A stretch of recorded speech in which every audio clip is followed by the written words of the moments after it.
There is a particular unease that settles in when something shifts beneath the surface of a relationship. You may not be able to name it yet, but you feel it in your body first. Conversations feel tighter, the air feels heavier. What once felt familiar now feels charged. This is often the moment when control begins to slip, and what follows is rarely accidental. We like to believe that when someone realizes they are losing us, they will pause, reflect, and soften. That love will rise to meet the moment. But when control has been mistaken for connection, the loss of control does not bring tenderness. It brings fear. And fear changes behavior in ways that are subtle, strategic, and deeply destabilizing. This is not about villains or victims. It is about understanding a pattern that repeats itself in relationships where power has quietly replaced intimacy. When he senses that his influence over your emotions is weakening, he does not experience that as growth or transition. He experiences it as threat. What he does next matters, not because it reveals his pain, but because it reveals the structure of the relationship you have been living inside. And more importantly, it reveals what you must do now to protect yourself before confusion becomes self-doubt and self-doubt becomes self-erasure. Loss of control triggers fear, not humility, because for someone who relies on control to feel stable, it is not a minor inconvenience, it is an existential threat. Control is not just a behavior for him, it is a psychological anchor. It tells him who he is, where he stands, and how safe he feels in the world. When that control weakens, it does not open the door to self-reflection or accountability. Instead, it activates a deep primitive fear that he is being exposed, diminished, or erased. Humility requires a secure sense of self and a willingness to tolerate discomfort without collapsing. Loss of control strips away that security and leaves fear in its place. In healthy individuals, losing control can invite curiosity, growth, and repair. But for someone whose identity is built around dominance, predictability, and power, losing control feels like free fall. There is no internal cushion to soften the landing. So the nervous system responds with panic, not insight. Fear tightens the mind, narrows perspective, and pushes the person towards self-protection at any cost. That is why apologies often sound hollow or manipulative in these moments. They are not rooted in understanding, they are attempts to stop the bleeding. This fear often shows up as urgency, a sudden need to fix things, immediately regain access, restore influence. He may rush conversations, demand answers, or insist on resolution not because he wants peace, but because uncertainty is intolerable. Control once allowed him to regulate his emotions through you. When that regulation disappears, his internal chaos rises and fear demands action. Humility would require him to sit with the truth that he cannot control outcomes or people. That realization is too destabilizing. Instead, fear pushes him to externalize blame, minimize your experience, or rewrite history. If he can convince himself that you are the problem, then he does not have to face the terror of his own fragility. This is also why the behavior often escalates rather than softens. Fear does not negotiate, it reacts. It sharpens tactics, intensifies manipulation, and amplifies emotional pressure. The goal is not connection but relief. Relief from the fear of being powerless, unseen, or irrelevant. Even kindness during this phase can be transactional and attempt to soothe his fear rather than honor your boundaries. Understanding this matters because it helps you stop waiting for the moment when he suddenly understands.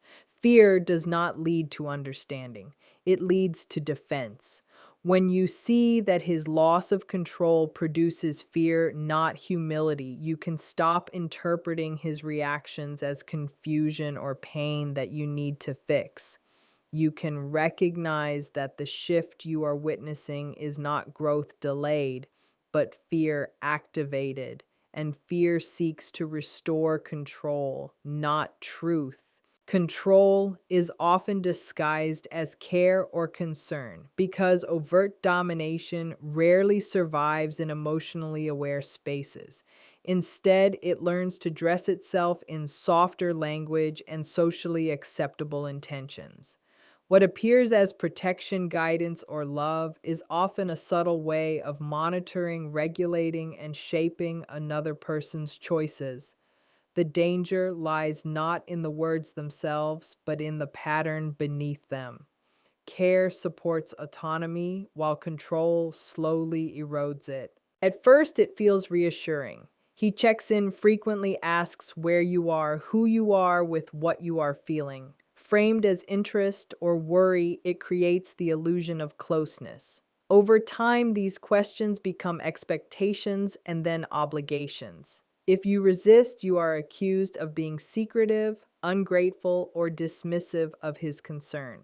What began as care becomes surveillance, but the disguise makes it difficult to name. Control as concern often shows up in advice that is not invited and cannot be declined. He knows what is best for you, how you should respond, what choices are safe, what risks are unacceptable. Disagreement is met with emotional consequences, disappointment, withdrawal, irritation. The message is subtle but clear. Your independence threatens the relationship. When care is real, it tolerates difference. When it is control, it punishes it. This disguise works because it appeals to your empathy. You do not want to hurt someone who claims they are only trying to help. You begin to doubt your instincts and question whether asserting yourself makes you selfish or cold. Slowly, you adjust to keep the peace, not realizing that peace is being purchased with pieces of yourself. Another sign is conditional support. He is supportive when your choices align with his comfort, but distant when they do not. He may say he worries about your job, your friends, your confidence, your growth, but the worry intensifies only when those things reduce his influence. Care celebrates your expansion, control fears it. The most confusing part is that he may genuinely believe he is being caring. Intent is not the same as impact. Someone can feel loving while still acting in controlling ways because control makes them feel safe and safety feels like love to them. That does not make the dynamic healthy or benign. Recognizing control disguised as care requires paying attention to how you feel over time. Do you feel more free or more constrained, more confident or more hesitant, more yourself or more careful? Care empowers, control narrows. Concern respects your right to decide. Control insists that your decisions must pass through him first. When you name this pattern, you stop arguing about motives and start protecting your autonomy. You do not need to prove that he is controlling. You only need to notice that his care comes with strings, and those strings are slowly tightening around your ability to choose yourself. When power slips, the behavior escalates, not softens, because control is the mechanism he uses to manage his inner instability. As long as he feels dominant, predictable, and influential, he can appear calm, even generous. But that calm is conditional. It depends on your compliance, your availability, and your emotional responsiveness. The moment those conditions change, his internal balance is threatened, and escalation becomes his way of restoring equilibrium.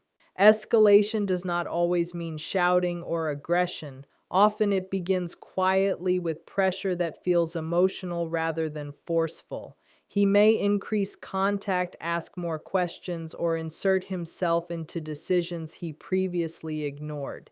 This is the early stage of escalation where anxiety is still disguised as involvement. If this fails, the intensity rises. Tone sharpens, patience thins, and emotional consequences follow. One common form of escalation is rewriting the rules of the relationship. Boundaries that were once accepted are suddenly questioned, challenged, or ignored. He may claim that your new behavior is hurtful, disrespectful, or abnormal. The goal is to destabilize your sense of what is reasonable so that you retreat to what feels familiar. Familiarity restores his power. Another form is emotional volatility. Sudden anger, exaggerated hurt, or dramatic reactions are not expressions of feeling, but tools of impact. Big emotions demand attention, and attention restores relevance. Even conflict can feel safer to him than indifference because conflict still centers him in your emotional world. If emotional tactics fail, escalation can take the form of withdrawal. Silence becomes strategic. Affection disappears, communication shuts down, and the emotional climate turns cold. This is not self-regulation, it is punishment. The absence is designed to make you anxious, to question yourself, and to re-engage on his terms. What is important to understand is that softening would require tolerance of powerlessness. It would require him to accept that he cannot control how you feel or what you choose. That acceptance feels like defeat. Escalation feels like action, and action feels like survival. This pattern explains why many people are shocked when asserting healthy boundaries leads to worse behavior, not better. They expect respect to grow when they speak up. Instead, the system reacts. A dynamic built on control cannot absorb equality without destabilizing itself. Escalation is also why leaving or emotionally detaching can be the most dangerous time psychologically, not because you are doing something wrong, but because the loss of access activates his fear of irrelevance.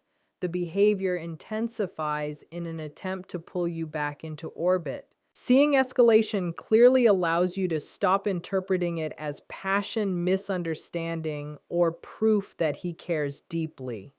It is proof that power is shifting, and when power shifts in someone who relies on control, the instinct is not to loosen the grip, but to tighten it until the illusion of control feels restored again. Emotional manipulation replaces open dominance when direct control no longer works or risks exposure. Early on, dominance may have been obvious through authority criticism or overt pressure, but as awareness grows and resistance appears, those methods become less effective. What follows is a more covert strategy designed to influence without appearing controlling. Manipulation allows him to maintain power while preserving the image of reasonableness or victimhood. One of the most common tools is guilt. He frames your boundaries as betrayals and your independence as abandonment. Instead of commanding, he implies. Instead of demanding, he suffers. The message is indirect but powerful. You are responsible for his emotional state. Guilt is effective because it recruits your conscience. You begin to self-police to avoid feeling cruel even when you are simply protecting yourself. Another tactic is gaslighting, which distorts reality rather than confronting it. He questions your memory, your interpretation, your emotional reactions. Events are minimized, redefined, or denied altogether. Over time, you may feel confused, uncertain, and dependent on his version of truth. When dominance was open, you knew where you stood. Manipulation keeps you disoriented, which makes resistance harder. Victimhood is also a strategic shift. He highlights his wounds, his past, his struggles to deflect accountability. Any attempt to address harm is reframed as an attack on someone who is already suffering. This reversal positions you as the aggressor and him as the one needing care.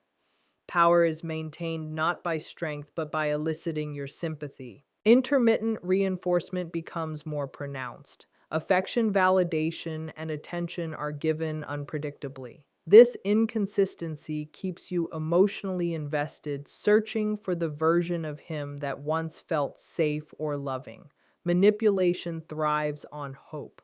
Hope keeps you waiting. Waiting keeps you accessible. Emotional manipulation also includes creating comparison and insecurity. Subtle references to others who admire him, understand him, or appreciate him more are not accidental.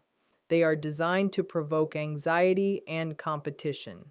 When you feel replaceable, you work harder to prove your worth, and effort restores his sense of control. What makes this phase particularly damaging is its invisibility. There are no clear rules to rebel against, no obvious authority to challenge.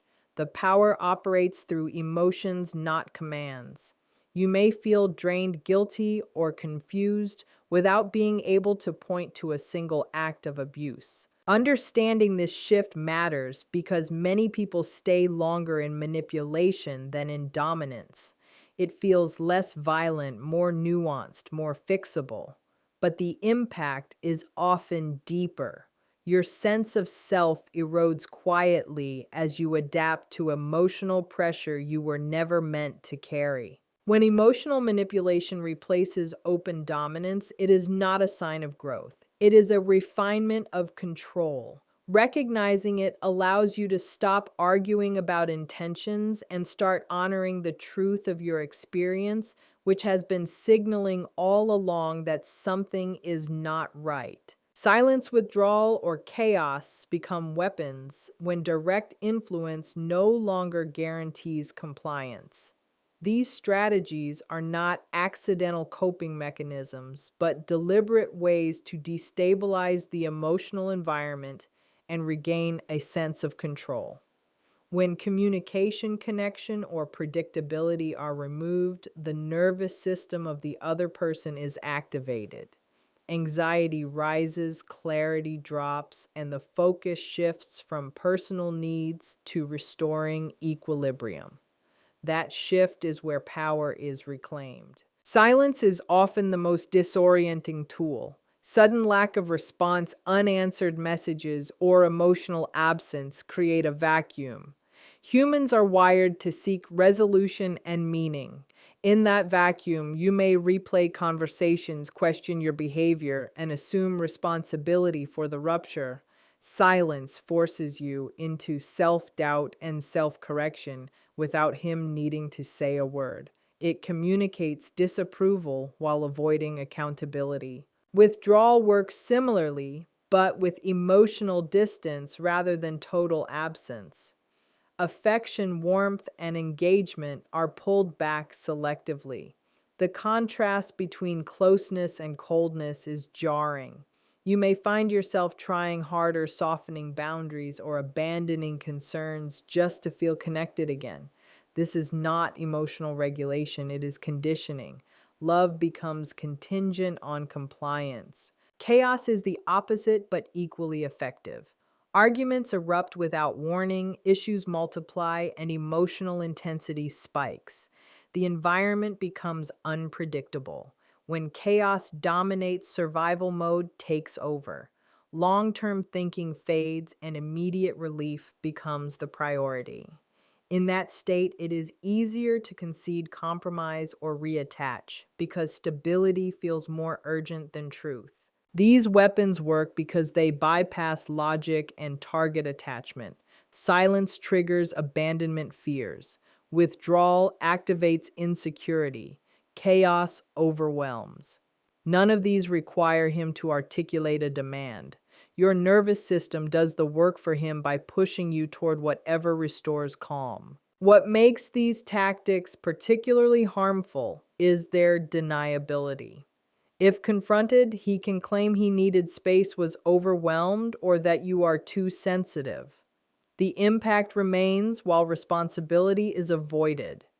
This ambiguity keeps you stuck between validating your experience and doubting it. Over time, exposure to these patterns reshapes behavior. You become hypervigilant, scanning for mood shifts, cues, and changes in tone. You may preemptively adjust your words or actions to avoid silence, withdrawal, or chaos. This is how control becomes internalized. You are no longer being controlled from the outside, but from within. Understanding this dynamic allows you to see that the pain you feel is not an overreaction. It is a biological response to instability. Safety in relationships is built on consistency, not intensity. When silence, withdrawal, or chaos are used as weapons, the relationship stops being a place of connection and becomes a field of emotional landmines. Recognizing these patterns is a step toward reclaiming agency. You cannot regulate someone who uses dysregulation as power, but you can choose to step out of the cycle by prioritizing steadiness, clarity, and self-trust over the exhausting pursuit of emotional peace at any cost. Self-protection requires clarity, not confrontation, because confrontation often keeps you entangled in the very dynamic you are trying to escape. When dealing with someone who equates control with safety, direct challenges can escalate behavior rather than resolve it. Confrontation assumes a shared goal of understanding and repair. In these dynamics, that assumption rarely holds.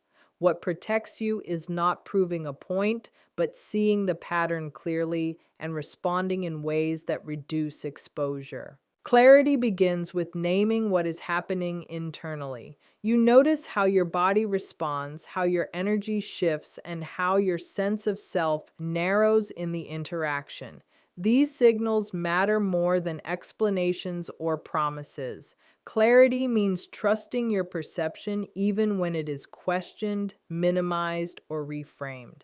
When you are clear, you stop seeking validation for your experience from the person who benefits from your doubt. Confrontation invites debate. Debate invites manipulation. You may find yourself explaining, justifying, and defending feelings that do not require permission. Each explanation offers new material to be twisted or used against you later.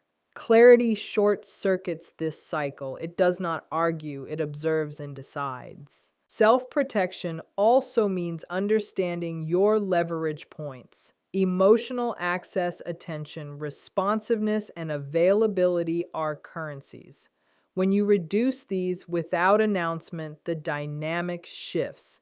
You do not need to threaten or warn. You simply become less reachable, less reactive, and less predictable. This is not punishment, it is containment. Boundaries grounded in clarity are quiet and consistent. They are not ultimatums, they are actions. You leave conversations that become circular. You do not chase silence. You disengage from chaos. Each choice communicates more than any speech. Over time, clarity replaces confusion, and confusion is what control feeds on. Clarity also involves releasing the fantasy of being understood. Many people stay vulnerable because they believe one more conversation will lead to empathy or accountability. Letting go of that hope can be painful, but it is also freeing. Protection begins when you stop asking someone to see you and start seeing yourself. This approach preserves dignity and safety.